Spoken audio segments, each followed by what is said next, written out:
So in this video, we're going to be talking about factoring quadratic trinomials by using the AC method. And if you've ever seen a trinomial before, or in fact a quadratic trinomial, you'll know that it takes on this form: ax squared plus bx plus c.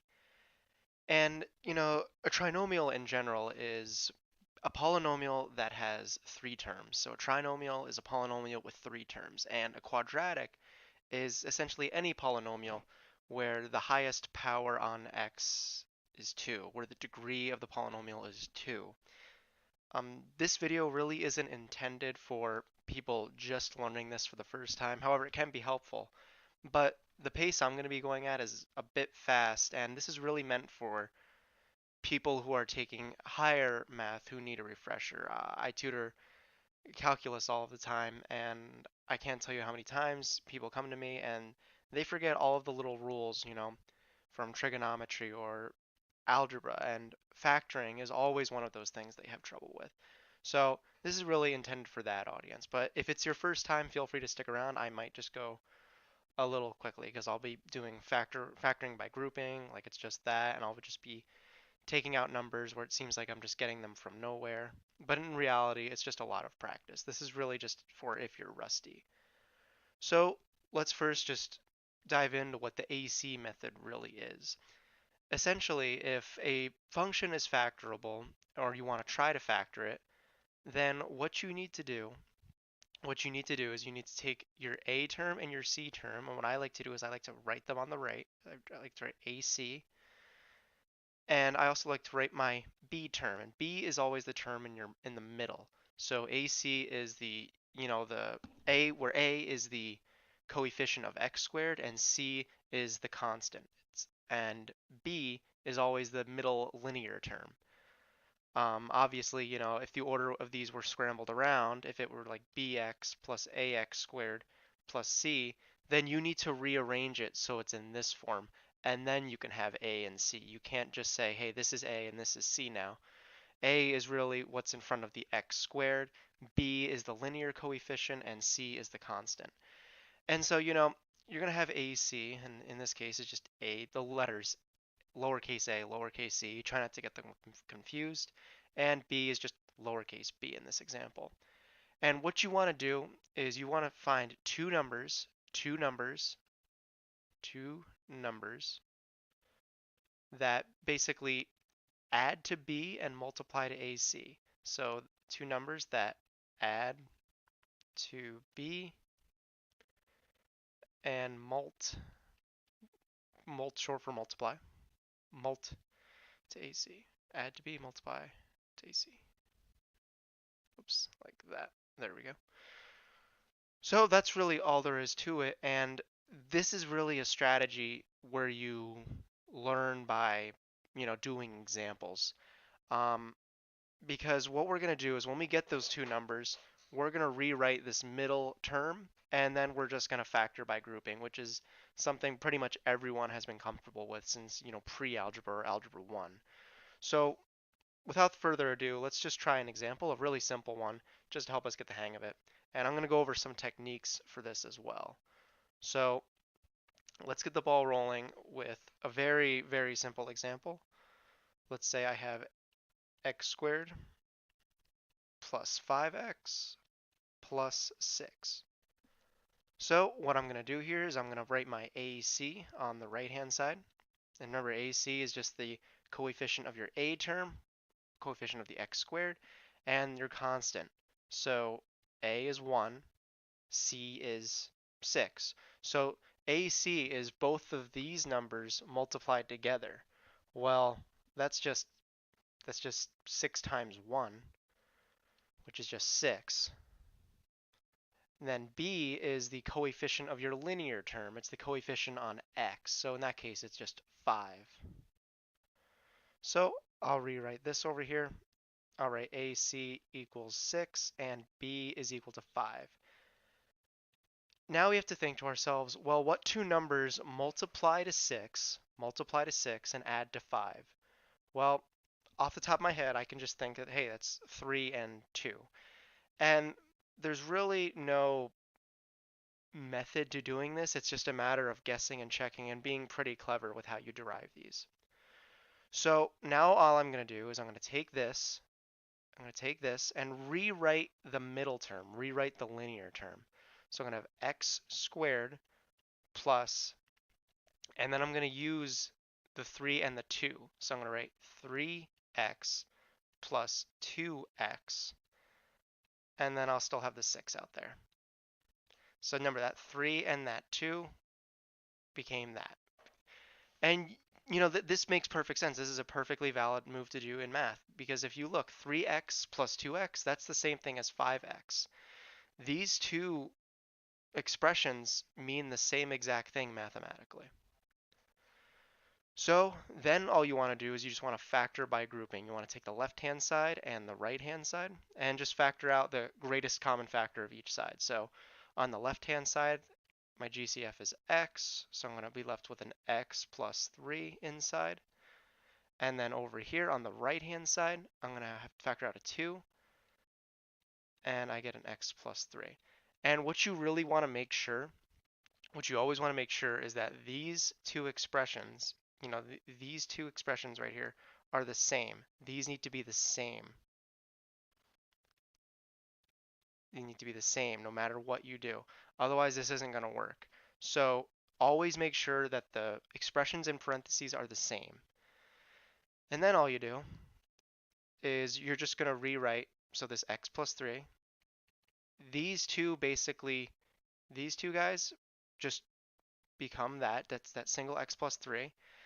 And then you're going to have an x plus 2, which is essentially this guy and that guy. We have an x and we have a positive 2, so it would be x plus 2. If that was a negative 2, then this would be x minus 2. But it's just a 2, so it's x plus 3, x plus 2. And that's all there is to it. So it's a pretty easy method. Again, it's a very mechanical process, but it's really just something you have to get used to, and it's really something you get the hang of just by doing a bunch of examples of. So let's do a more complicated example. Obviously that one was remarkably easy. So let's try another one. Let's try another one. Okay, so here I have 6x squared plus 11x plus 4. Okay, well, let's do what we've done in the past. Let's write AC. AC, well, that's just 6 and 4 multiplied together. You know, 6 times 4 equals 24. So AC is equal to 24. AC is equal to 24. I got that just from 6 times 4. And then B is just the number in the middle. B is this guy right here. So remember, A is always the coefficient of x squared. C is the constant. C is the constant. And B is the coefficient of the linear term. It's the coefficient of x. So now I just think of two numbers that basically, remember, it's add to B, multiply to AC. Add to B, multiply to AC. So what adds to 11 and multiplies to 24? Well, I can think of 8 and 3. So 8 and 3, and you can double check that. 8 times 3 is 24, multiplies to AC. 8 plus 3 is 11, adds to B. So that works out just fine. So we'll do what we did before, rewrite the middle term as plus 8x plus 3x plus 4. And then we just factor by grouping. So I'm going to factor on the left-hand side and the right-hand side. So it looks like on this left-hand side, the greatest common factor is a 2x, And then there's a 3x plus 4, a 3x plus 4. And then you can see on the right that there really is no GCF here. And when there is no GCF, you can just take out a 1. You can just take out a 1. And you can see that since these two expressions are the same, this works out. This factoring works out. So, you know, taking out a 1, it's literally just rewriting the expression, because if I were to redistribute that 1, I just get 3x plus 4 again. So that's really all there is to this guy. Now we just rewrite our final answer. We have 3x plus 4 and 2x plus 1. And that's all there is to it. It's just remember these two guys became that. These two guys became that. And I had a 2x and a positive 1, so I get 2x plus 1. That's it. So we get 3x plus 4 times 2x plus 1. And one thing I should mention also is that the order does not matter. The order does not matter at all. I could have 2x plus 1 times 3x plus 4. You know, it's multiplication, so the order doesn't matter because, like, for example, 5 times 4 equals 20. 5 times 4 is the same thing as 4 times 5. They both equal 20. They're both the same thing. So just a quick side note that the order does not matter. Order doesn't matter. Okay, so let's do one final example. And then we should be okay with this. So I'm gonna clear the screen really quickly. Okay, there we go. All right, so let's say I had 5x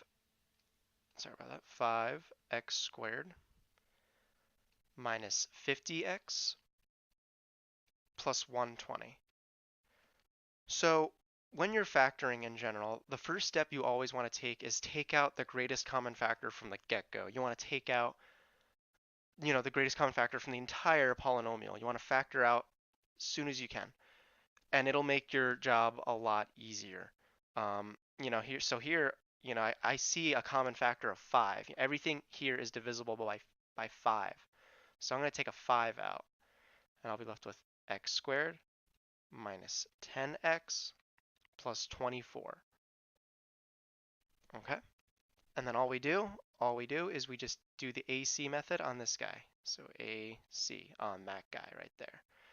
So I'm going to over to the side, AC. Well, AC is just 1 times 24, and I get 24. 1 is the coefficient of my x squared, 24 is the constant. 1 times 24 multiplied together, that just gives me 24. And B is negative 10. B is negative 10. That's just the coefficient on the x, the linear term. So then I think to myself, well, what are two numbers that add to negative 10 and multiply to negative 24? And I get negative 6, negative 4. And so I'll just rewrite this guy over here, I'll rewrite this guy right here as that. So again, I'm leaving my 5 out there, So I'm going to get x squared minus 6x minus 4x plus 24. Okay. And then all I want to do is I just factor by grouping. Factor the left-hand side and this right-hand side. And remember to keep your 5 out there. Don't forget about him. Don't forget about that 5. So on the left-hand side, I can factor out an x. I can get x minus 6. And on the right-hand side, I'm going to take, you could see that if I took out a 4, if I just took out a 4, then I'd get, negative x plus 6. But you see here that these aren't the same. So that's no good. So we need to make it so they are the same. So instead of a 4, I'm going to take out a negative 4. And then I get, x minus 6. And now we're good. So now all I'm going to do is just rewrite this guy. And don't forget about that 5. That 5 stays there all the way to the end. He's staying along for the ride. So I'm going to have 5 times x minus 6. That's just these two. And then I have an x and a minus 4. So those two put together. So I get 5 times x minus 4 times x minus 6. And that's my answer. So overall, this is a really, really simple process to do once you get the hang of it. It's used very often in upper level math especially. It's really something you'll be able to do by the back of your hand with enough practice and as you move on in your math career. It may also seem like that I was getting these numbers really quickly, but it's really just a matter of once you do enough of these guys, it just becomes second nature. Obviously, if you get problems like these, you're gonna have to toy around a lot more and you have to find these two numbers that make it work. But it's just a matter of time and it'll just take you a bit of practice. But overall, hope this helped. And if you have any other questions, feel free to message me and I'll be more than happy to make a video for you. Thanks.